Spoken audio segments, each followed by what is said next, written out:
Let's say China. China. China. China. China. China. China. There are no storm movers, and you can actually see Russia from land here in Alaska. You go over to China.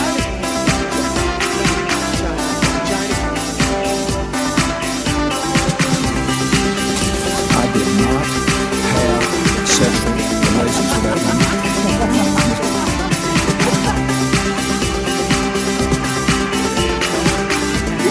Trump statement, tweeting out insults to Angela Merkel.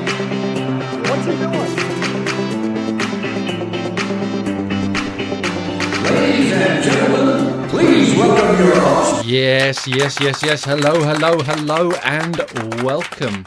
I am James Andrews, and you are listening to So This Happened, the only news you need if you are sitting in your most comfortable chair with a glass of wine, sherry, brandy, or perhaps whiskey in your hand and enjoying your evening.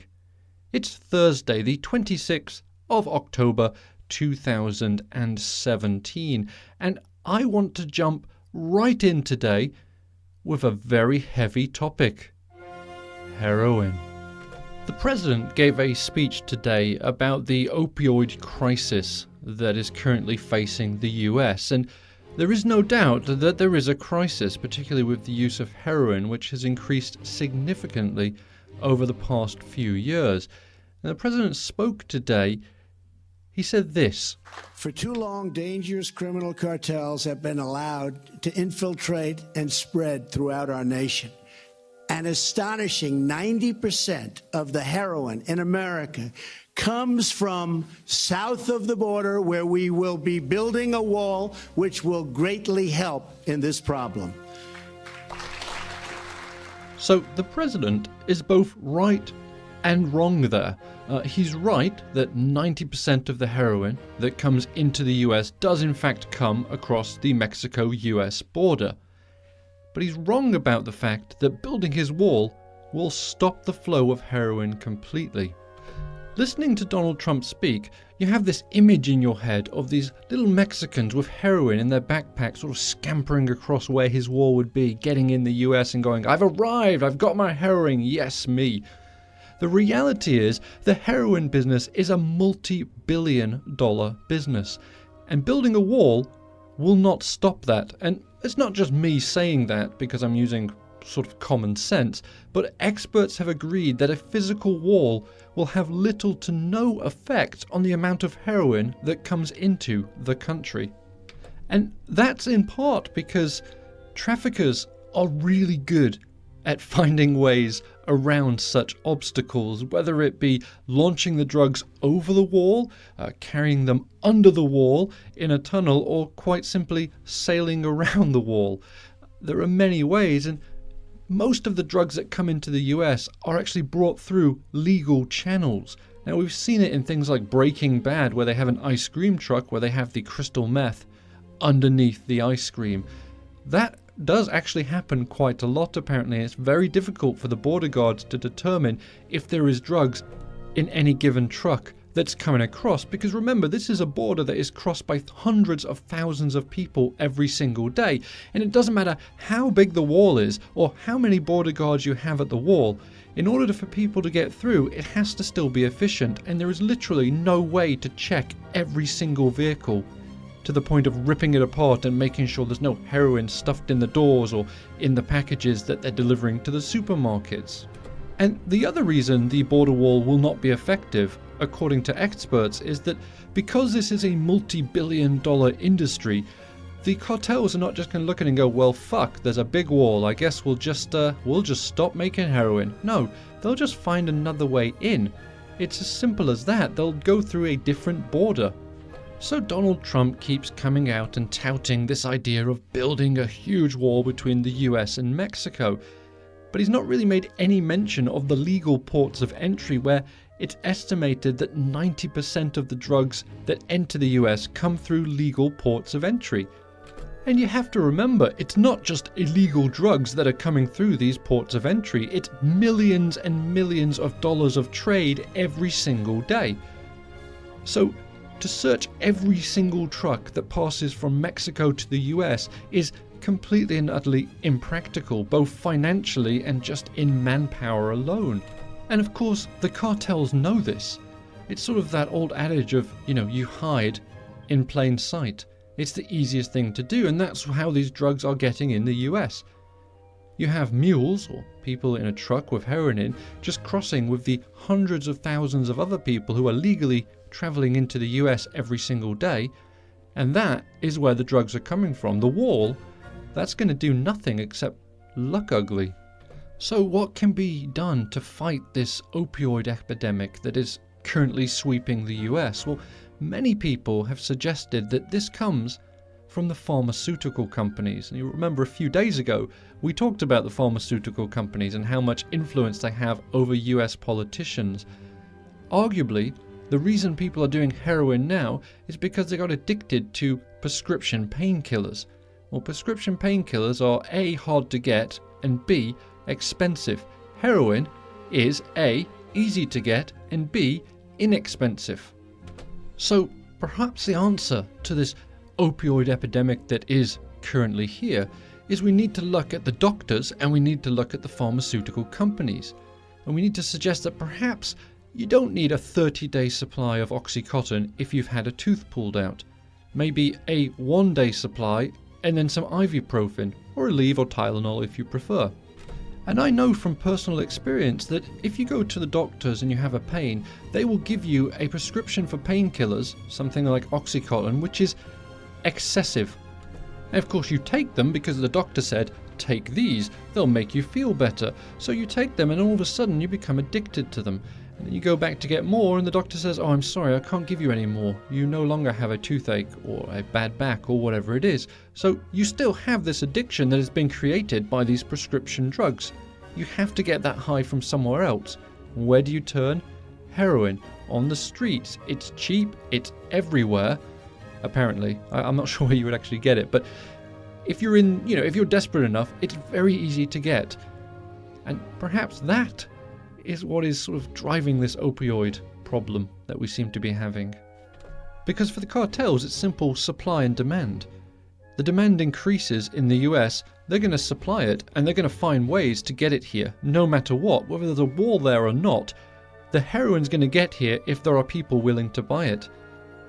I think where we need to start looking is at these pharmaceutical companies and the doctors that are handing out Oxycontin and other opioids like M&Ms. And I will go as far as to giving Donald Trump a little bit of credit today for talking about this, for starting in motion something to deal with the opioid crisis. But I will take points away because he went right back to building his wall again, which he must know because people must have told him, Donald, that's not going to do anything, mate. A wall, it's not going to have any effect. But he harps on that he wants his bloody wall, doesn't he? And hopefully the money that he's going to get for declaring this a public health crisis will not go to building the wall, but it will actually go to helping the people who are suffering from some sort of addiction. We can only hope, and time will only tell. And I spent quite a bit longer on that than I intended to, but I think it's a fairly important thing to talk about. What I want to discuss next is spending at the White House, or I think I should say overspending at the White House.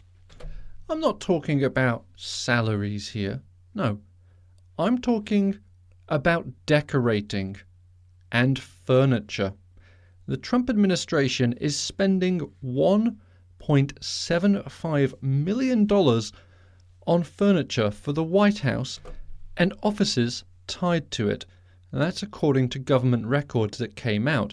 Now, these include things like a $17,000 custom rug, $7,000 for, in quotes, furniture pedestals, and $5,000 for wallpaper. There's also going to be a $12,800 custom conference table from a company that made one for Richard Nixon in 1969. Now, $1.75 million for furniture seems ridiculous, I'm sure, to almost every single person listening to me right now, but I'm not going to just throw Mr. Trump under the bus for this one, because during the same period of time, Barack Obama spent $1.5 million on new furniture. Now, it is customary for presidents to sort of redecorate the White House to their own personal tastes when they become president. But almost $2 million from both Trump and Obama, that's just silly, isn't it? I mean, we're talking 4 to 8 years here. I don't know if you need to replace every single bit of furniture every 4 to 8 years, particularly things like rugs or wallpaper. And who puts wallpaper up anymore anyway? Come on, man, it's 2017. Just go down to Lowe's and get yourself some Valspar and paint it up there. I actually have the phone number to a really good Mexican painter, Mr. Trump, if you'd like. I can give it to you. He's legal. I checked. Don't worry. I checked. And look, I know the White House has to look good because you have these foreign dignitaries coming and visiting and you want them to be suitably impressed. But spending $1.75 million on furniture every time a new president takes over, that just seems, well, it seems like that money could go somewhere, slightly better. But I suppose you never know when MTV Cribs might come a-calling. And in a story today that really makes me angry, a child who is 10 years old with cerebral palsy, who has lived in the USA since she was 3 months old but is in fact a Mexican citizen, faces deportation back to her home Mexico after being discharged from the Corpus Christi Hospital in Texas. And she was in there for gallbladder surgery, and apparently border agents followed her to the hospital, waited for the surgery, and then when the little girl was released from hospital, they accompanied her, or perhaps I should say escorted her, to a facility in San Antonio, which is 150 miles away from her home. Now, this has raised a number of questions on, well, firstly, what fucking bastards? Who goes to a hospital where a little girl is having surgery and you sort of sit there in the waiting room going, oh, how long is this going to be, doctor? Because we got to get this bitch out of here. 10 minutes, 20, how long? Do we have to wait till she's awake? Can we take her while she's still asleep? Is that cool? And secondly, we just got done talking about an opioid crisis, which is stretching all the way across America, and we've said that most of the drugs are coming across the border. So is it really essential for border guards to stalk a 10-year-old girl and sit and wait for her to recover from surgery just so they can deport her? Now, the agency has been very quick to point out that the girl's situation does not make her exempt from enforcement of the law. But come on, man, use your head. A 10-year-old girl should not be a Department of Homeland Security priority. It makes absolutely no sense, and it is just completely and utterly cruel. She's 10 years old. She's lived in America since she was 3 months old. Do you think that she feels Mexican in any way, shape or form? No, of course she doesn't. She's like every other 10-year-old girl in America. She feels like a little American princess. Fucking arseholes. It makes me so angry. It's so cruel. And I understand that that is the law. Legally, they are absolutely within their rights to do it. But it just seems like a complete and utter waste of time, money, resources, and it makes you look like an arsehole. It's disgusting. It disgusts me. And anyway, on that note, now I've put you all in a bad mood, I'm sure. It's the end of the show, I'm afraid. Anyway, it's been a good conversation, a little bit one-sided, as always. Anyway, if you want to continue the conversation, anything about the opioids or this poor little girl in Texas, we can do so on Twitter at SoThisHappened. If you're slightly older, a little grey around the temples, we can do it on Facebook. And please subscribe and like the podcast. And if you want to leave a little review on iTunes, that really does help the show out, and I appreciate it enormously. Anyway, we'll do it all again tomorrow. Tomorrow's Friday, which is pretty damn exciting. So have a great night, and spare a thought for this little girl, 10 years old, bless her. All right, good night. Bye.